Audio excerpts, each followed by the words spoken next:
Hello, you wonderful people, and welcome to another episode of Crime Centric. This being a show where I talk about crime dramas that I watch. For today's episode, I'm going to talk about the latest episode of Elementary. So in this episode, we had a case that involved a guy named Russell. Russell was basically an analyst who worked, kind of a Wall Street analyst. He basically determined whether a business or venture was worth getting involved in, whether it was like, whether this is going to prove to be profitable later on down the road or something like that. It's like, that you can get in part of this business now because it's like, not worth a lot now, but it's like, it's on a way of potential growth, so you might as well get a part of it, essentially like that. Well, got murdered. Pretty brutally, actually got stabbed with a iron poker, and so hard that it went through the wall of his place into the apartment of the other guy, who was basically, he came back, I guess his place had gotten trashed from a party or whatever, and he's the iron poker, and he's literally pulling on it, not knowing there's a dead guy on the other side of it. That was pretty brutal. I was actually surprised to see it was on the other side of the wall. I was kind of expecting, I thought the wall was kind of connected to a room, so I was like, in his room, I was thinking, he's going to pull on it, and he ends up somehow ripping the wall down, and I thought it was kind of a wall connected, on the other side was a wall of his room, but it's no, it was someone else's place that was on the other side, so that was kind of interesting. I love how this case basically worked, because initially it's kind of okay, why was he killed? Apparently what it was is that Russell was working on this, basically there's at least 5,000 asteroids that have kind of been discovered, roughly speaking.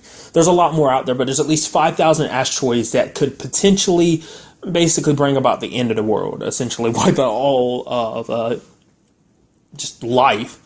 And basically Russell wrote a paper kind of saying the way people, science was kind of determining which asteroids were dangerous or not. Basically, it was about size. The way they determine size, interestingly enough, is through heat, because there's no way of really looking at them with the way technology is, probably at where it is now. There's no way of just actually looking at it, so they determine it by the heat.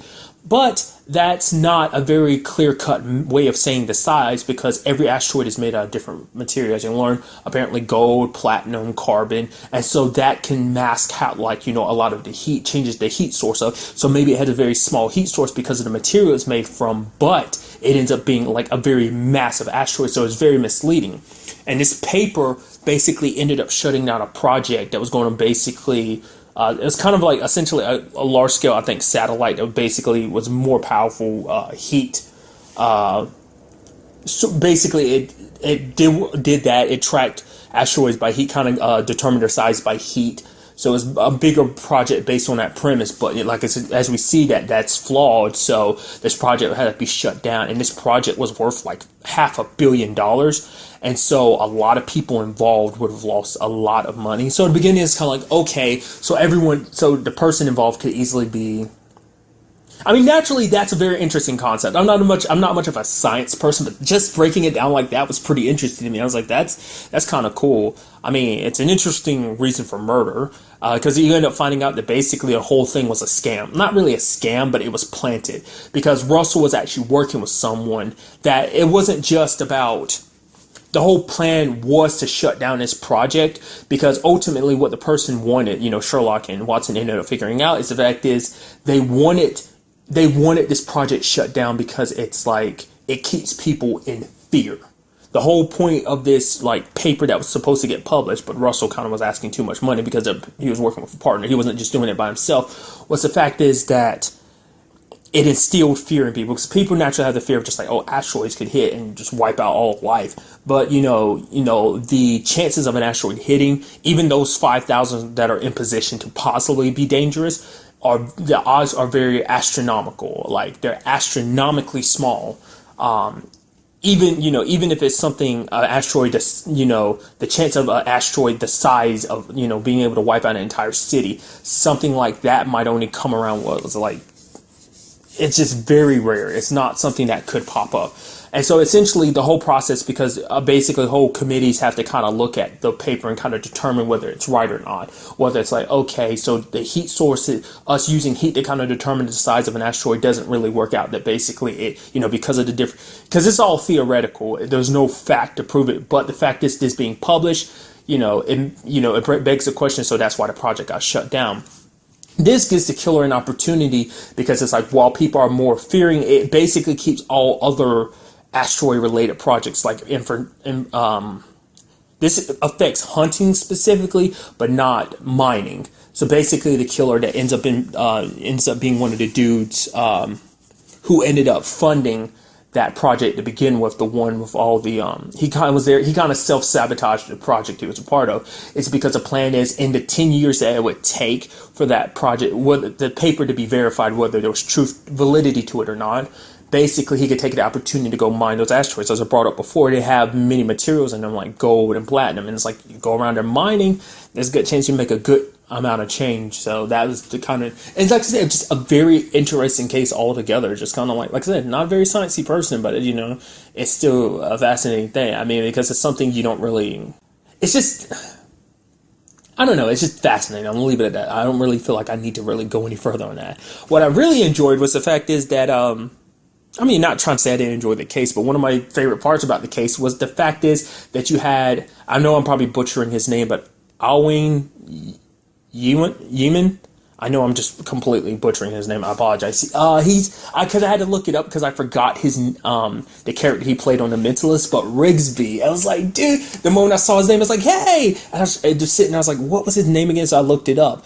And when I first heard him talking the episode, I was like, that got me thinking even more. I was like, wait a minute, wait. Is he? Looked it up. He's a freaking Welsh actor. I was like, dude, it never crossed my mind. There's so many people. They're so good at that. I can't get over it. With your fake American accent as being awesome and talented. It's like, dude, I never would have guessed. Because I know, like, for instance, Simon Baker, it wasn't until, like, he was randomly on something. I think it was, like, The Rachel Ray Show. I ended up watching a clip of something, like, a while back, and I heard his natural accent for the first time because I think he's Austrian if I remember correctly. It was a long time ago when I looked it up. I'm pretty sure he's Austrian, so that was kind of a shock. At that time, I never really looked at anyone else in the cast, so it didn't cross my mind that think anyone else might be something else too. And it's just like he's a freaking Welsh actor. I was like, dude. The moment I heard that accent, I was like, there's no way he's like putting on an accent. He's actually, and dude, that was just, I don't know. I get giddy like that. It was cool to see him in something else, and also hearing him with his natural accent, because it's like this is actually my first time seeing it. I've subsequently seen him in other stuff since The Mentalist, but something else. One of the things I saw him in, it was kind of a one-off episode thing. He was doing an American accent, so that's just why I was just kind of that. But nevertheless, moving on. It's also, this episode also showed something that was kind of minor. It's something that pops up every once in a while. It's like, you always know Joan is very Sherlockish about how she notices things. Like, you get it from time to time. I mean, it's obvious because she's very good at her job.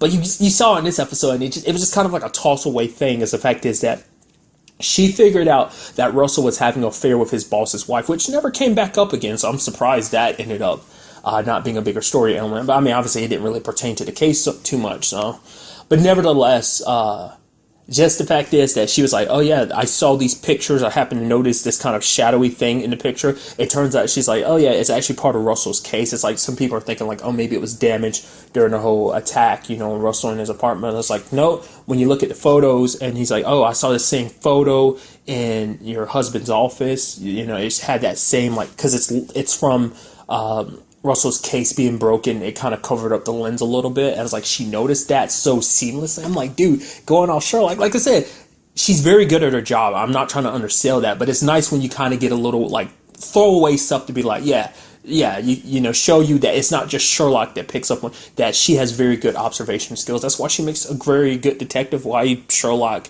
and cherishes her as a partner, which I'll kind of get to that in a second. I kind of want to really go back. I'm actually sad that Julius wasn't a bigger part of this episode. Other than those moments, he was mentioned in the episodes, but the earlier parts in the episode he popped up in, that was the only time we ever really saw him. So he played parts in the episode, but he didn't, pop up that often. So like I said, that was kind of a shame, but I did like the dynamic between him and Sherlock, because Sherlock doesn't like him because he gloats. Because basically him and Sherlock worked on a case back in the day. Plus, when Sherlock was 8, he believed that the sun revolved around the earth. And, subsequently, Joan found it super funny. It's like, oh, you really thought the sun revolved around the earth? And he's like, I was 8 years old. And Julius basically apparently makes it a habit of just constantly making fun of him for that. So that was kind of interesting. Even the fact is that he was just like, oh yeah, let me explain this in a way, kind of dumb it down to the point even Sherlock could understand. So it's like, it's gotta be a little, like Sherlock didn't let it get too much to him. I mean, but at first Sherlock was like, yeah, I know an expert about this whole asteroid thing. I just rather not visit him, talk to him. And it's like Gregson was like, yeah, well, you need to. This is me kind of ordering you to do it. So go talk to him. So Sherlock kind of doesn't really like him. So I'm very curious to see if we kind of get him to come back. Because apparently him and Sherlock have a past because they have known each other since they were kids and stuff like that. So that'd be kind of cool to see. Just because it's very nice when you get to see a character that bugs Sherlock in such a interesting way. But that was just focused on this side of the episode. Another part of this episode story is essentially Gregson was having a meeting with his boss's boss, essentially. And basically, there was a thing going on that the major crimes precinct, this unit, Gregson's whole unit, was getting honored for basically the rates they've been doing. They've been solving cases and stuff like that. And basically, he wanted, all the cops were going to get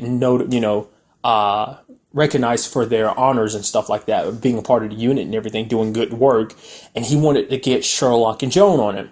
Sherlock wasn't really all for it, but Gregson's like, you're part of this team, I'm going to do this for you, whether you like it or not, which Sherlock doesn't, because Sherlock doesn't like the attention, because Gregson was even going as far as saying, like, it's a certificate, you can hold it up somewhere, kind of be proud of it. But Sherlock doesn't want to be a part of it. Joan is like, okay, let's do it. Gregson wants to give it to us. Let us be a part of it. Then just, say thank you like a normal human being. But, I kind of get where Sherlock comes from.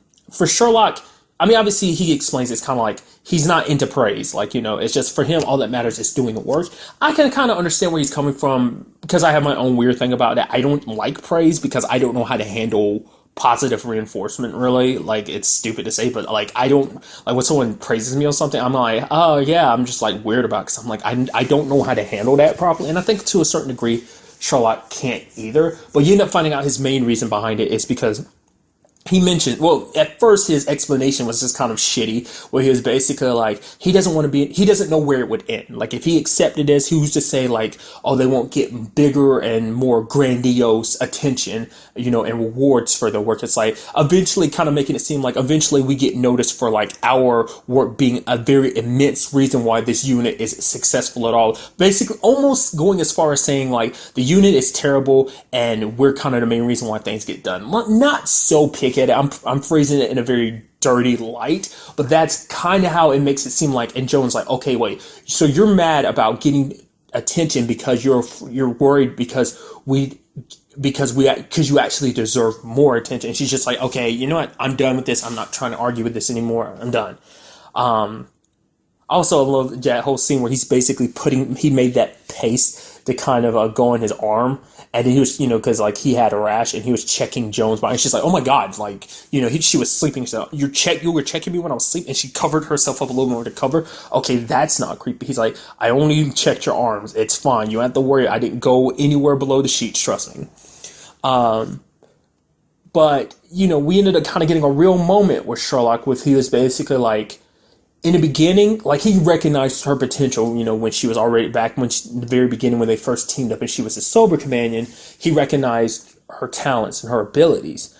Now, for him, he quickly learned that Joan helped make him a better detective. She helped out immensely, and, for him, obviously the work always comes first. That's always the most important thing. But now he, as they've grown closer, as they've grown better at doing their job, he's come to realize that it's not just like the work comes first, yes, but it comes first because he enjoys doing it with her. That's why everything fits. For him, it's not necessarily about himself. He doesn't take praise for himself. He does things for other people. Like, for instance, anytime he keeps those sober companionships, it's because he told his story and that basically he's standing there for other people, not necessarily for himself. And that's kind of the point, to tell your story to help people, realize that they're not alone, that you can get through it so that they can get through it too, no matter their circumstances. And I guess that was kind of put an interesting spin on it for Joan. That was kind of her way of understanding, like, okay, I kind of understand your reasoning behind things now. But I mean, nevertheless, even with his kind of him being against it, it still got pulled through. And Gregson said an amazing thing about like the reason why it's not the easiest thing to do what they do.